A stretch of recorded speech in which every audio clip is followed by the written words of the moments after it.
Mom's sick, so I came instead. Little girl walked into the job interview. What the millionaire CEO did next was unbelievable. Hello? I'm so sorry. Sarah's voice trembled as she pressed the phone to her ear. Her breathing was shallow, rapid, a result of the fever burning through her fragile frame. I'm in the hospital.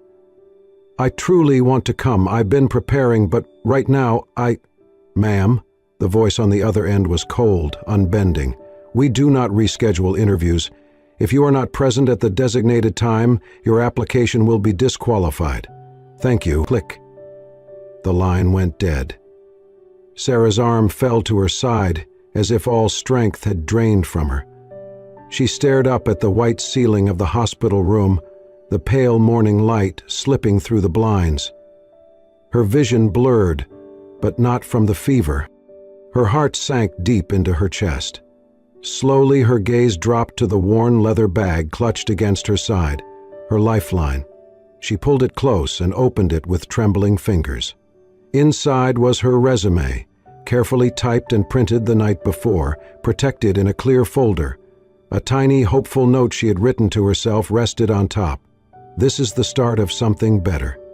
Tears rolled silently down her cheeks. Please, she whispered, barely audible, do not take this chance away from me.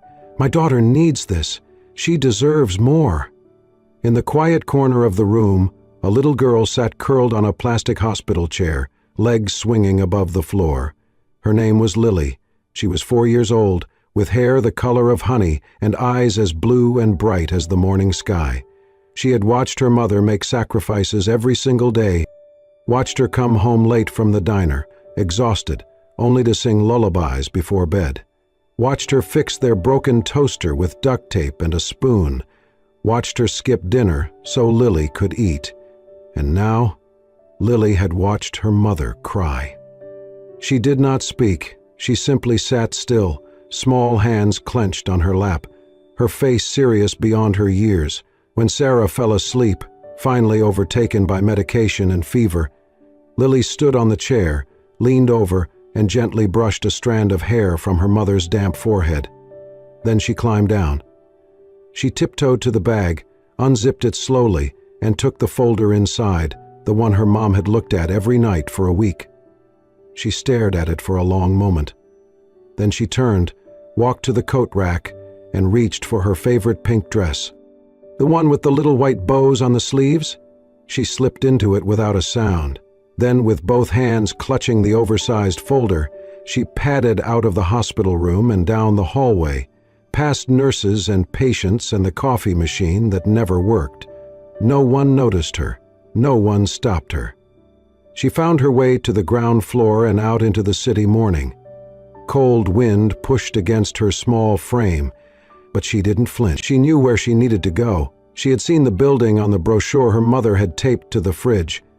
The city bustled around her, strangers moving too fast to notice the little girl walking alone, determination in every step. She crossed streets with the confidence of a child who believed in her cause. She took the right bus because she remembered the number. She held the folder tight against her chest, as though it contained magic, as though it could change everything. 40 minutes later, Lily stood in front of a tall glass building, towering into the sky like something from a movie. The letters on the front read, Braden & Co. Global Solutions. She took a deep breath, then walked in. The reception area at Braden & Co. was buzzing with the usual early morning rhythm, footsteps clicking against the marble floor, quiet conversations, the hum of elevator doors opening and closing. Behind the front desk, Charlotte, the receptionist, was flipping through her schedule for the morning interviews when a small shadow appeared across the marble. She looked up. A little girl stood there, no taller than the counter itself. She wore a soft pink dress with white bows at the shoulders, white socks bunched just above her shoes, and a tiny red clip holding back a strand of honey blonde hair. Her blue eyes were wide, curious, and utterly serious. Charlotte blinked, unsure if this was someone's child who had wandered away from a visitor. "Sweetheart," she said slowly, leaning over the counter, "are you looking for someone?" The girl nodded, clutching a folder almost half her size.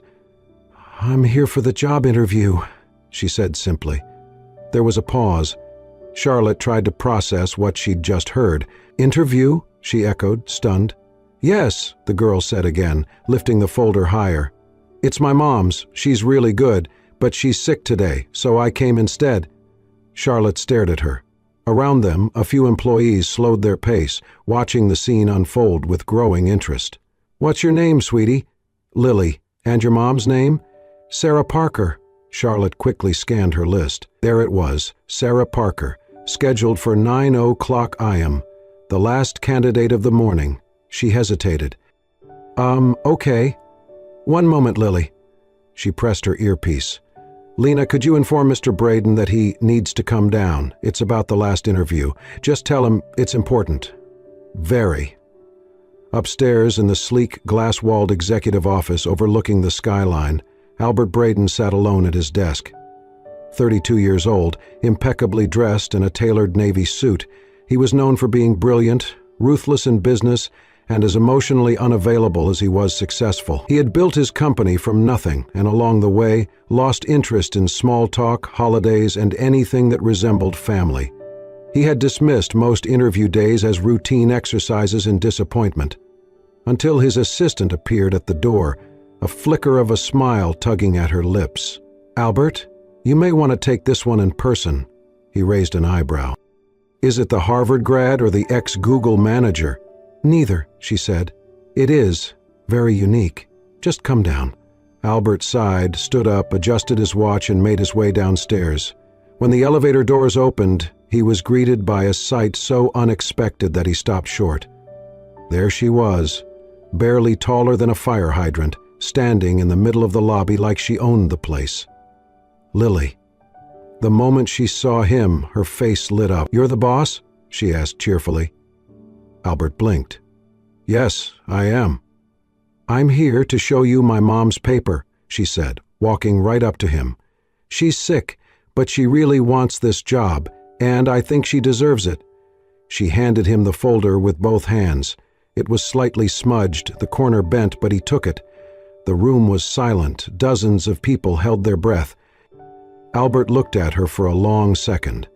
Then, for the first time in years, the corners of his lips tugged upward, just barely, but enough to be real.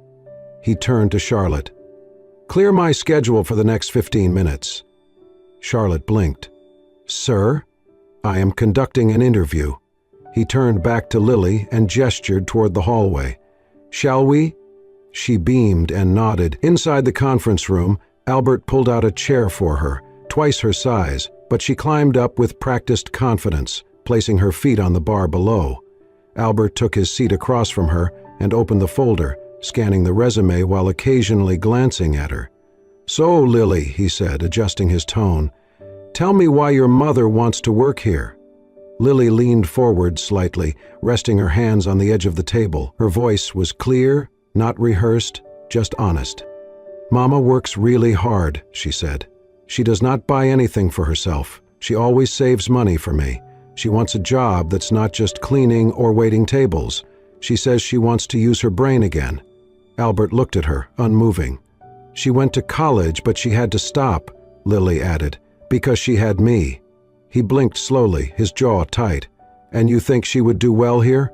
Lily nodded enthusiastically. "She's really smart and kind. She always helps people." Albert stared down at the resume again, this time reading every line more carefully. Then he looked back at the girl. "And why did you come here today, Lily?" She smiled. "Because Mama was really sad when she hung up the phone. She said she wanted to give me a better life. So I came to help." Albert leaned back slightly.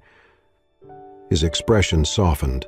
Not much, but enough for anyone who knew him to realize something profound had just shifted. He gave a small, genuine smile. "Well then," he said, closing the folder gently, "let us begin the interview." Albert sat across the table, hands loosely clasped over Sarah's resume. Though he had stopped reading it, his eyes were on the little girl seated opposite him, posture straight, feet dangling, eyes bright and unwavering. He spoke with unusual gentleness. "Can you tell me," he asked, "what your mom is like?" Lily's hands were folded in her lap. She blinked, thinking, then said with quiet certainty, "Mama works all day. All the time." He tilted his head slightly. "What kind of work?" "She cleans houses. And sometimes she's a waitress. Sometimes she brings food to people's doors. She never gets to sit down much." Albert frowned slightly, nodding for her to continue. "She never buys anything for herself," Lily added. "Even when her shoes have holes, she says, 'No, these are still good,' and then she buys me new ones instead."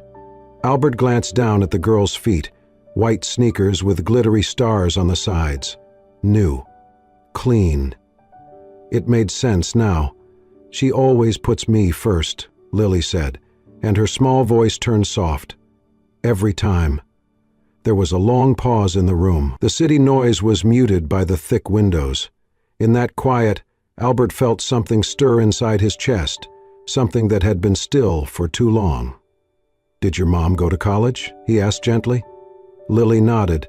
"She did. She says she loved learning. But she did not get to finish. She had me." Albert's breath caught in his throat. He leaned back slightly in his chair, eyes never leaving her.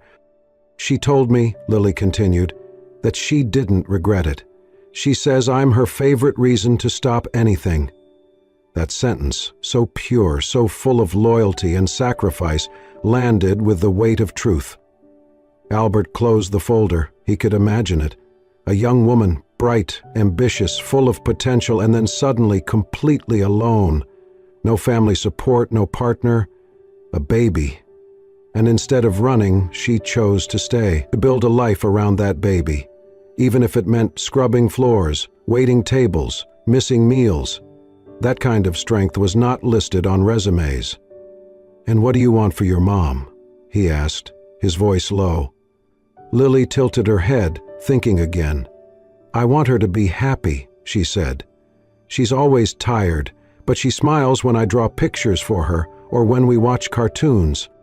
I think she just needs a break." She paused, then looked up at him with eyes as wide and blue as the ocean. "Mama doesn't need a lot of money," she said earnestly. "She just wants a job that lets her buy ice cream every weekend." Albert froze. Something about that, so simple, so heartbreakingly innocent, cracked a piece of his well-armored exterior. "She told me once," Lily whispered, "that she would be the happiest woman in the world if she could just give me that. A little bit of ice cream. Every Saturday." He swallowed hard. For a moment, he forgot to breathe.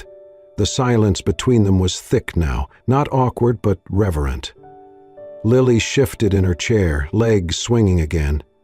Albert finally leaned forward, placing the folder gently on the table. "Lily," he said softly, "you know, I have interviewed a lot of people in this room." She looked at him curiously. "But no one has ever said something that mattered quite like that."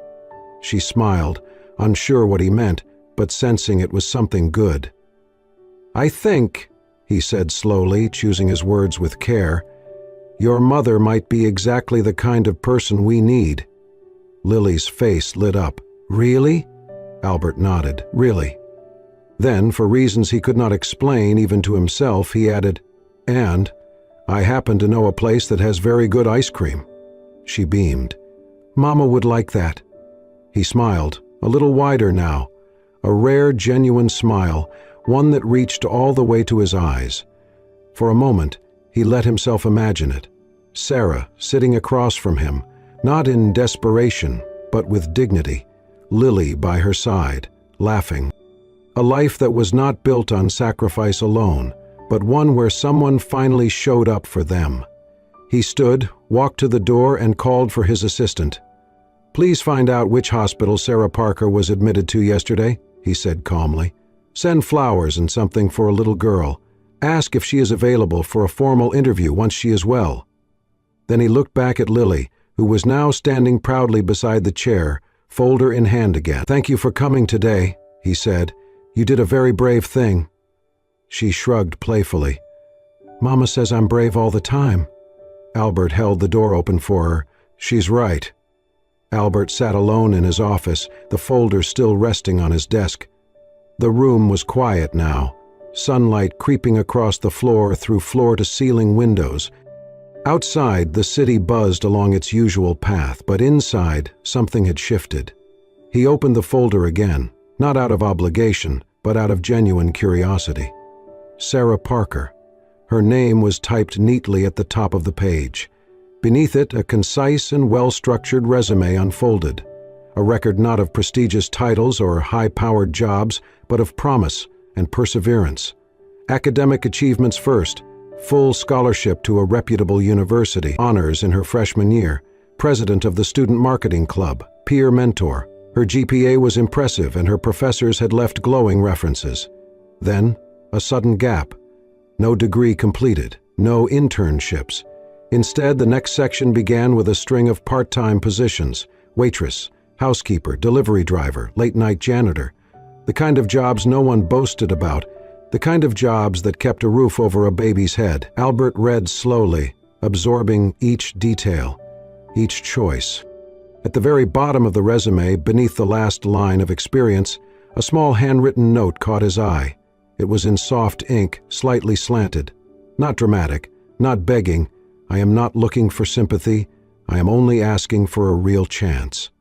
He stared at those words. They said more than any cover letter ever could. Albert leaned back in his chair and looked out the window, thoughtful. He had built his company on logic, data, measurable results, but there was something about this, about her, that broke through all of that, not because he felt sorry for her, but because he admired her. He saw the kind of grit that never showed up in traditional interviews, the kind of resilience born not from ambition, but from necessity, the kind of quiet strength that shaped not just employees, but leaders. He pressed the intercom. "Charlotte?" "Yes, sir?" "I need a delivery sent to City General Hospital." A pause. "Of course. What should we send?" Albert stood, walked to his bookshelf, and pulled out a small, gift-wrapped box he had once planned to give a colleague who had a baby. He had never used it. "And have the florist downstairs prepare something simple, not too grand, just something kind." Charlotte hesitated. "Who should we address it to?" He thought for a moment, then said softly, "Sarah Parker." "And the message?" Albert glanced back at the resume, then replied, "To the strongest woman I have yet to meet." The morning sunlight slipped through the hospital blinds, warm against Sarah's pale cheeks. Her head ached dully, and her limbs still felt heavy from fever, but something was different. The air in the room held a strange, almost fragile calm. She turned her head slowly and saw it. A small bouquet of wildflowers in soft pastel shades resting on the bedside table. Next to it was a neat little box, wrapped in simple cream paper with a satin ribbon. A note leaned against the flowers. Confused, Sarah reached for it with trembling fingers. "To the strongest woman I have yet to meet." Her heart skipped. She sat up straighter, blinking in disbelief. It was addressed to her. Carefully, she opened the box to find a small pack of chocolate milk and a handwritten card, nothing extravagant, but impossibly thoughtful. "Lily." Her stomach dropped. She reached for her phone with panic tightening in her chest. She had been too weak to stay awake last night. What had her daughter done? Fumbling, she dialed the company's number listed on the printout she had kept in her bag. A soft female voice answered. "Braden & Co., this is Charlotte speaking." "Hi, hello, this is Sarah Parker," she said, her voice still hoarse. I think there's been a misunderstanding. My daughter, she's only 4. I think she may have come to your office yesterday with my resume. I'm so sorry. She didn't mean any harm. She just..." The woman chuckled gently on the other end. "Miss Parker, no need to worry. In fact, your daughter might be the bravest person to ever walk into our lobby. Our CEO was very impressed." Sarah froze. "Your CEO?" "Yes," Charlotte replied warmly. "He would like to meet you, formally this time. If you're feeling better, he's cleared some time this afternoon." Sarah's breath caught. "Are you sure?" "We are very sure." That afternoon, Sarah stepped out of a cab in front of the towering Braden & Co. building. She clutched her bag tightly, her legs still weak, her cheeks flushed from the lingering fever. She had changed into a simple navy mule blouse and skirt, not the best she owned, but the cleanest. Her blonde hair was tied back neatly. She tried to steady her nerves, but her heart thudded relentlessly in her chest. Inside the lobby, the receptionist greeted her like an old friend.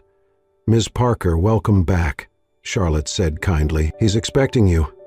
Sarah followed her through a series of quiet hallways and into an elevator. The silence inside the lift was filled with every kind of fear and hope she had carried for years. When the doors opened on the top floor, Charlotte stepped aside. "He's in there." Sarah nodded and walked in. The office was spacious and modern, filled with natural light.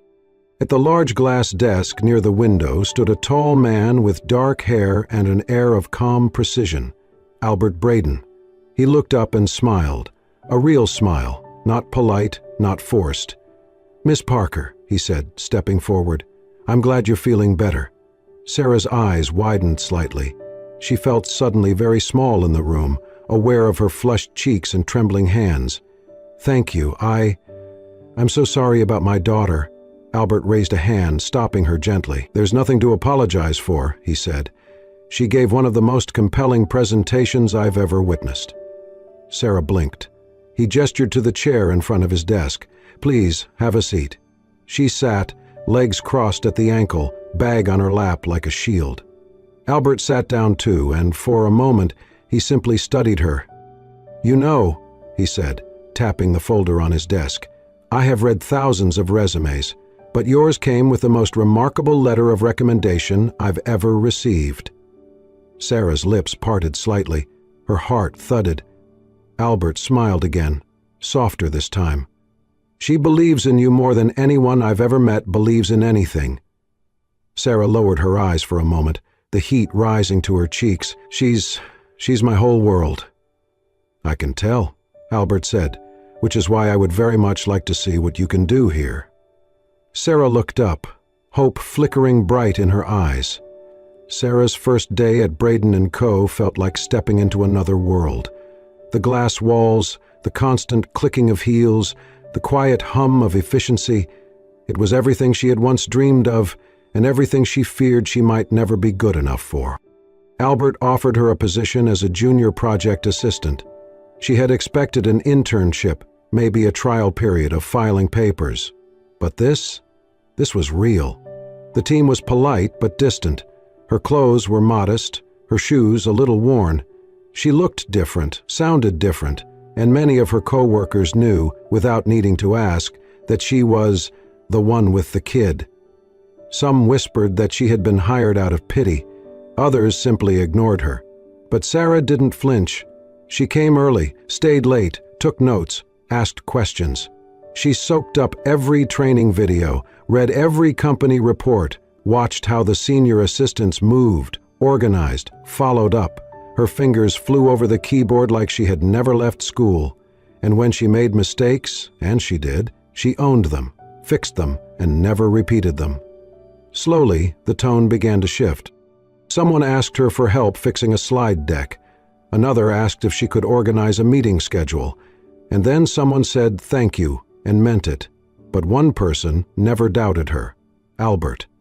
He never hovered, never micromanaged, but he watched closely. And when Sarah's name came up in meetings, he would lean forward, asking what she had contributed, how her ideas were received.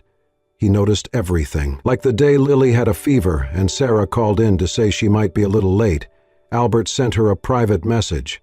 "Family comes first. Take the time you need." Or the afternoon he noticed her skipping lunch and had his assistant accidentally bring an extra sandwich to the break room.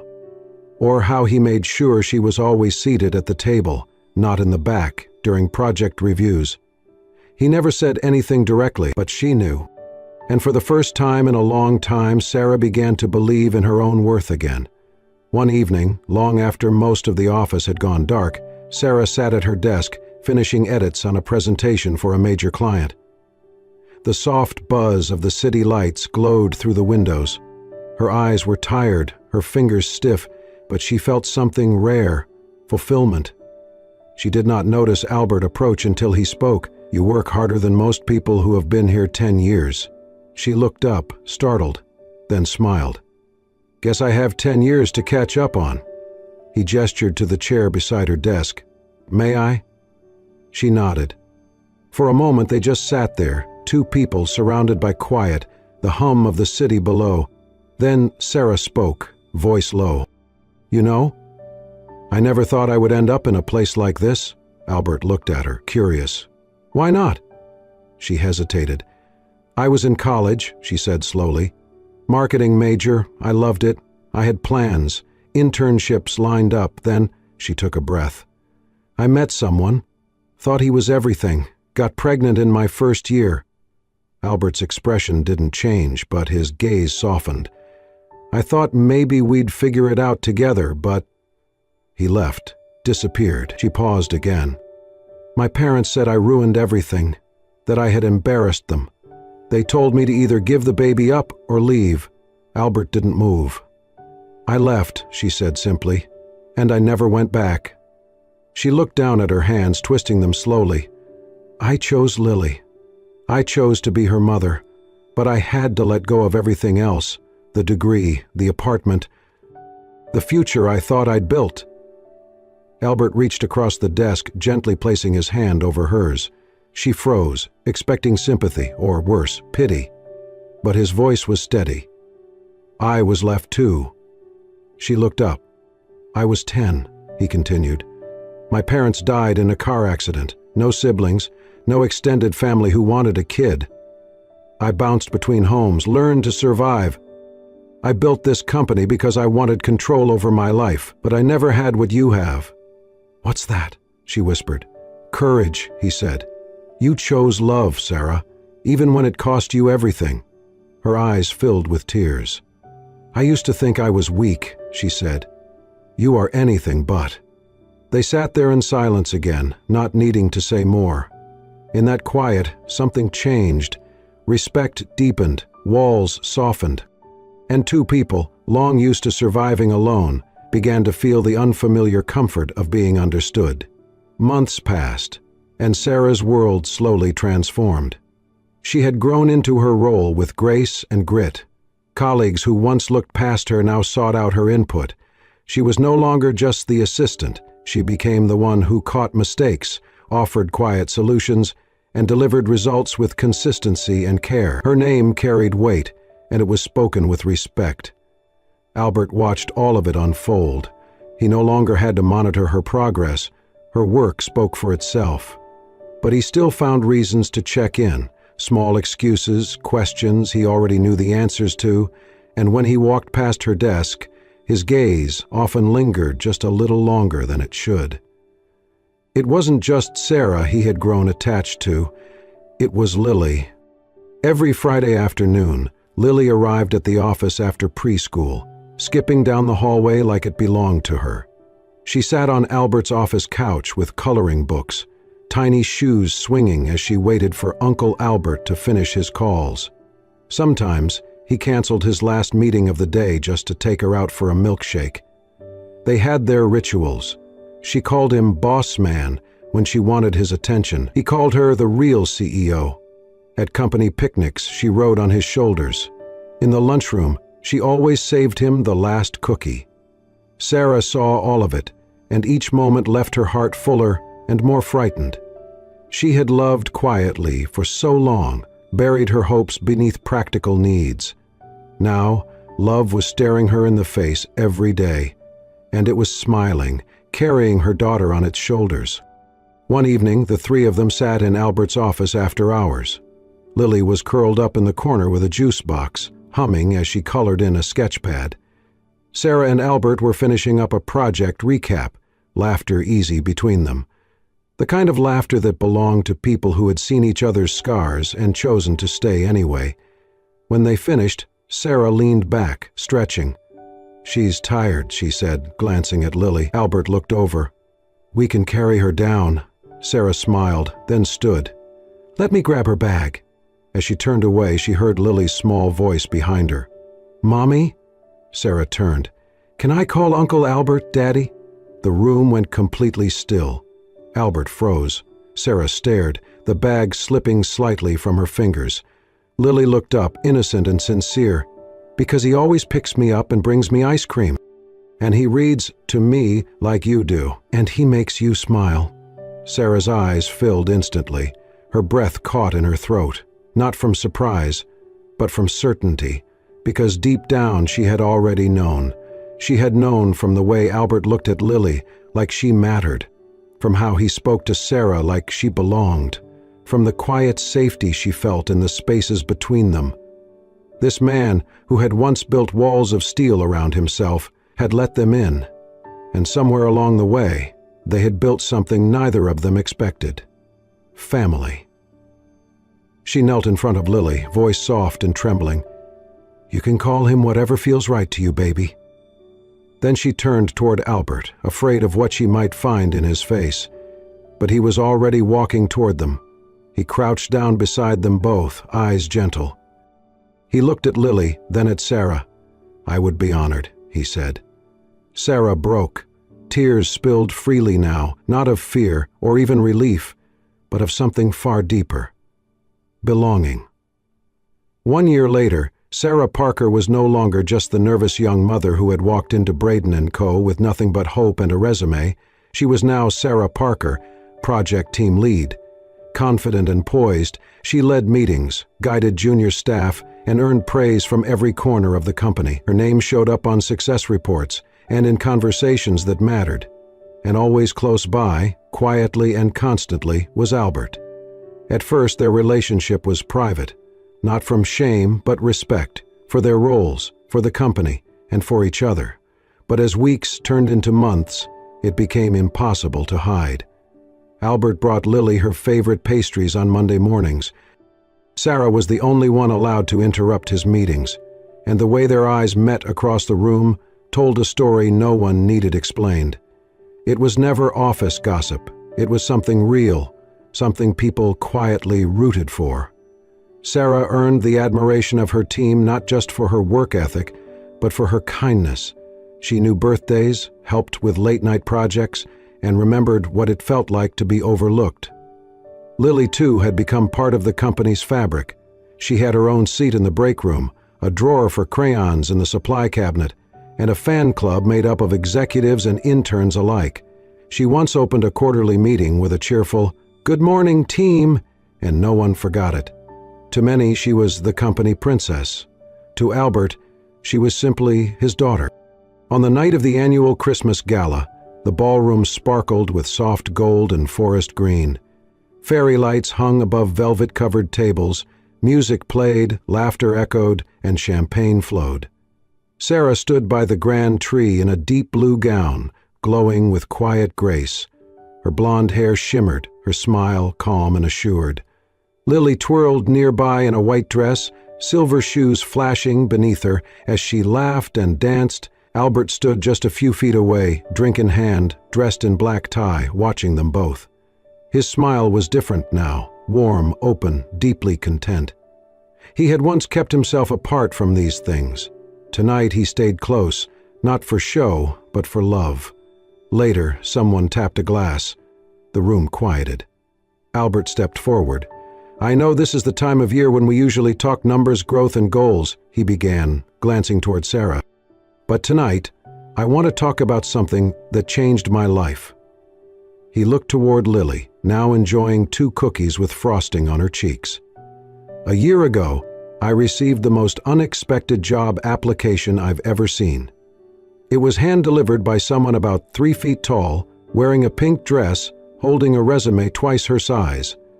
Laughter rose around the room. Sarah covered her face, tears threatening already. Albert smiled, then grew more serious.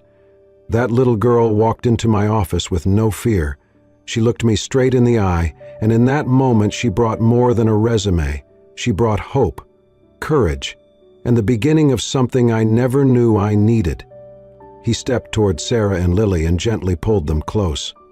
"To both of you," he said softly, eyes misty now, "thank you for showing up, for holding on, and for walking into my life exactly when I needed you." Then turning to Lily, he whispered with a smile, "For stepping into my office in that pink dress, holding that giant resume. Applause erupted, glasses clinked, and beneath the sparkling lights they stood together, not as CEO, employee, and child, but as something much more lasting, as a family. A family born from bravery, faith, and one unforgettable walk into the unknown. And so, a little girl in a pink dress, armed with nothing more than love, courage, and her mother's resume, walked into a world that wasn't meant for her, and changed it forever. Sometimes, family is not about where we come from, but who walks beside us when life gets hard. And sometimes, love finds us in the most unexpected places, like a boardroom, a hospital bed, or the heart of a child. If this story touched your soul the way it touched ours, we invite you to become a part of our growing family. Subscribe to Soul-Stirring Stories for more true life tales that remind us all of the beauty, resilience, and quiet miracles hiding in everyday moments. Until next time, keep your heart open. You never know what story might walk into your life.